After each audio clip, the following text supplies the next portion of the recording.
Mamimigay ng 25,000 pesos na ayuda para sa mga panadero sa Maynila. Para sa update na yan, nasa Sampaloc, Maynila si Laila Pangilinan. Laila, anong tugon dito ng mga panadero?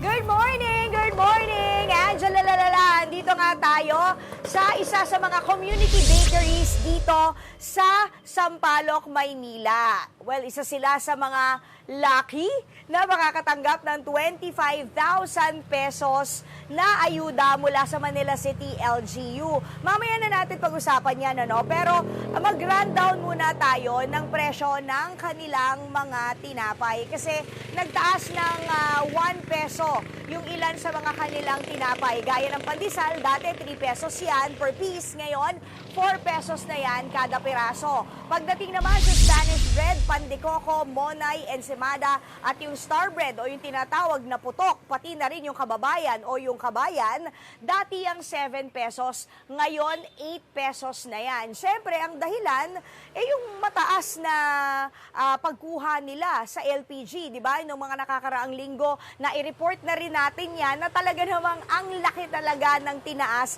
ng LPG. So, ang ginagamit nilang tangke rito ay yung malalaking tangke po ito, no? Maliliit na tangke, but still, ganun pa rin. Siyempre, mahal pa rin ang LPG, no? Tapos, para sa kanilang diskarte, tatawagin natin ngayon si Ma'am Leonilia Lucky. Na lucky nga ba? Dahil makakatanggap siya ng 25,000 pesos na ayuda from Manila City LGU. Wow, ang init pa ng pandesal. Oo. Ma'am, good morning, Ma'am Leonilia. Ayan, dito po tayo. Ayan, ayan. Okay. So, ano po ba yung ating diskarte? Kasi nagtaas po tayo ng presyo. Ayan, harap po tayo sa camera. Nagtaas po tayo ng presyo sa pandesal. Pero yun po bang pandesal ninyo ay ganun pa rin yung size? O size at saka yung aming pandesal. Sige po ma'am, hawakan nyo. At Iba ipakita natin sa camera. Iba Okay naman po. ang timpla doon sa ibang mga bakery. Mm. Mas may may ingredients na wala sa ibang bakery. Oh. Okay. Mabango nga siya. Pero ibig sabihin, kung ano itong size na hawak ko, ay eto pa rin po yun. pa rin po. Siya pa rin siya. Yun nga lang, hindi natin maiiwasan magtaas ng presyo. Opo. Kasi Dahil po, ay napakarami naman tumaas. At saka pati aming mga pamalengke matataas. Tapos sumina pa ang aming benta. ayun. Kaya mahirap na hindi kami magtaas. Dahil nga lahat ng nabibili namin ay mataas, pati pagkain. So yun, yung isa sa mga challenges na nararamdaman po natin ngayon. Ano pa Oo. po yung ibang challenges? Ayan, nag-iisip din kami kung ano ang aming iba pang... Yung pag hindi rin namin kami nakakasiguro dito sa aming bakery na dire-diretso pa ang aming pag-manage kasi nga marami nga tumataas. Baka hindi makaya, baka kami magsarado. Ay, wag ganun. Ang sarap pa naman ng pandesal nila. Pero ma'am, ang tanong, Hindi, ano lang naman yun. Yung amin lang parang nagbabalak lang kami kung ano bang pwede pa naming hanap buhayin pagkatapos nito. kung Oo. sakali man, naman Sakali man. tuloy-tuloy, no? Oo, kasi Okay. mahirap. Ma'am, magkano operational cost nyo kada araw?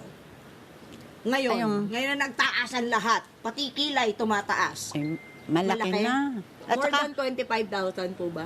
hindi naman. Kada Pero, buwan? ang ano, yung Operational pinakagastos, cost natin. ay napakalaki. Mm-mm. Na mahirap. Sa isang buwan, sa pagkain na lang, ang aming pagkain, sa isang araw, ang pamalingke ko, nakakaubos ako ng 2,000. Mga bigas, pagka So, mga times ulam. natin yun sa Kaya 30. mahirap. Ay mga, ang kuryente pa namin, Ayun. ang taas. Oo. Tubig. Maswerte nga kayo kasi sabi nyo, etong lugar nyo, Oo. hindi kayo nagbabayad ng upa. Oo. So, less pa yon sa pinoproblema ni Ma'am Leonilia. O, Oo. hindi ba? Oo. So, yun, yung ilan lang sa mga diskarte, di ba?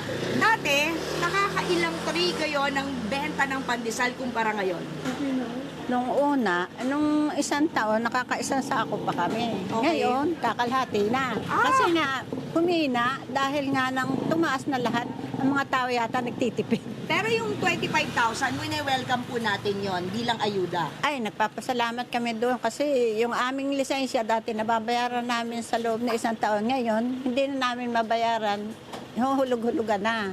Okay. Ay, yung pambayad din namin sa lisensya. Okay. O, di kahit pa paano may tulong yung 25,000 Malaking pesos. bagay. Pero itong 25,000 pesos, bigyan lang natin ng konteksto, ano? Itong 25,000 pesos na ayuda ay temporary lang. Oo. Katumbas ng isang buwang pagpa-price freeze ng mga community bakeries Oo. natin na hindi nila itataas ang presyo ng kanilang pandesal. O, Oo. hindi ba? Oo. Spanish bread, gano'n na rin yung monay at pandilimon. O, sige, maraming salamat po, Mami. Bibili ako ng maraming pandesal, ipapatikim natin sa studio. Ayan, si Ate Leonilia Laki, Leonila Laki na laking-laki sa 25,000 pesos. O paano? Yan muna ang pinakahuli. Balik sa inyo sa studio. Iinggitin ko lang kayo sa mainit na pandesal.